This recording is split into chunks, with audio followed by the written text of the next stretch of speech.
Welcome back to another one of these College Confidential segments. I'm Jimmy Birch, the college football writer here at the Star-Telegram, joined by Stephen Stevenson, our TCU beat writer. And we're going to kick around some hot topics in the sport for this week, particularly for our local teams, and one of which are those Horned Frogs heading up to Oklahoma this week after showing some real signs of life on their offense in the second half against SMU. What I saw, they finally got some big contributions from wide receiver Juwan Story, notable transfer from Florida, who had been battling some injuries.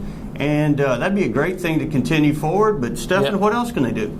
Well, that's the big question. I mean, it is like if they want to win the Big 12, they've got to win at Oklahoma or win at Oklahoma State, especially after losing to Texas Tech. Oklahoma State's looking a little more doable. Yeah, that last is. week, but this week comes first. Last year, Oklahoma and TCU played a really close game. It came down to the last play of the game. TCU had a chance to tie or take the lead, and the Sooners held on. I personally was not that enthralled with the TCU offense against SMU. I mean, they got a pick six. They got a kickoff return for a score. Right. It wasn't all the offense just running roughshod over SMU. But they did step it up in the second half, like you said, and they scored 31 points in the fourth quarter, most of any FBS team this season so far.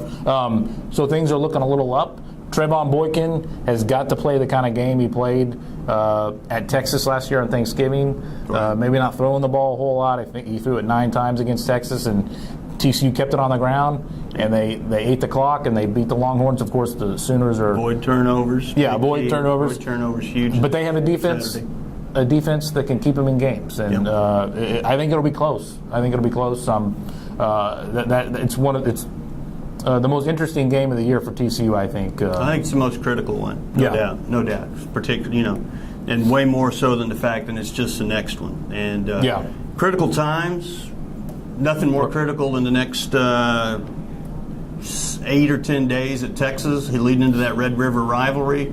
DeLoss Dodds has made it official that he's not going to return, which raises the question: Will Mack Brown return after this year? It's certainly not looking good for him. Even if they run the table and win the Big 12, when you got Earl Campbell against you at a school like that, it's hard to overcome that. The fans are turning. It's going to be an interesting times down there. There is no bigger fan in the world of Earl Campbell than myself. He's my all-time favorite. Sure. But I cringed a little bit when I saw those comments. Yeah,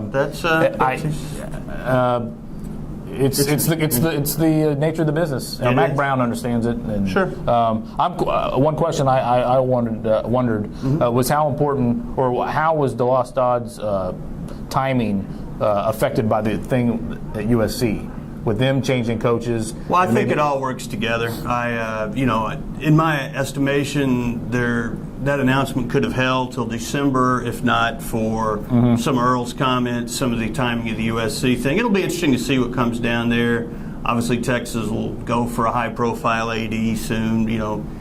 Tom Jurich, whomever. The coach will come later, but we're looking for probably to see change down there by the end of the year, and it's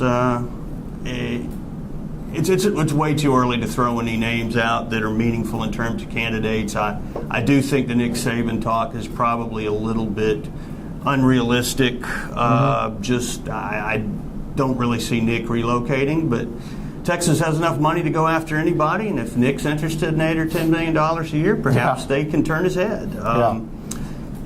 People turning heads. You got Baylor has turned a lot of heads, and they're undefeated, and Oklahoma's undefeated. Who can run the table in the Big 12 this year, if anybody?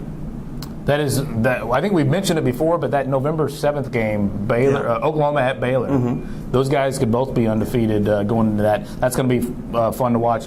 Baylor hosting West Virginia Saturday is a big test for Baylor. They've been putting up crazy numbers offensively, and West Virginia apparently has a better defense from what we've seen.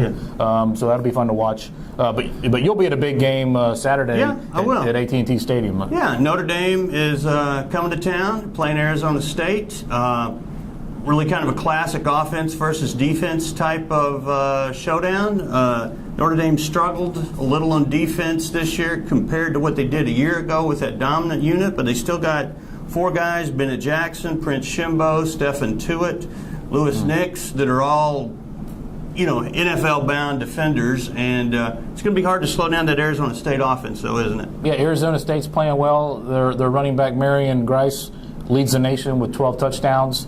They got away with one against Wisconsin thanks to a crazy call. They sure did. But who cares now? I mean, it's still a win in the book, isn't it? Yeah. I'll be interested to see how many people show up there. I've heard it's sold out at AT&T Stadium. It's an interesting matchup, these two teams. So do you like to win that one? Coin flip? I'm going to go with Arizona State with the upset. Well, I guess that's not an upset, is it? I'm not sure. I'll go with Notre Dame just to be different. I really think it's a coin flip game, and hope everybody who's in town for that one enjoys it. And if watch us on, thanks for watching us, and check us out on StarTelegram.com, and have a great week.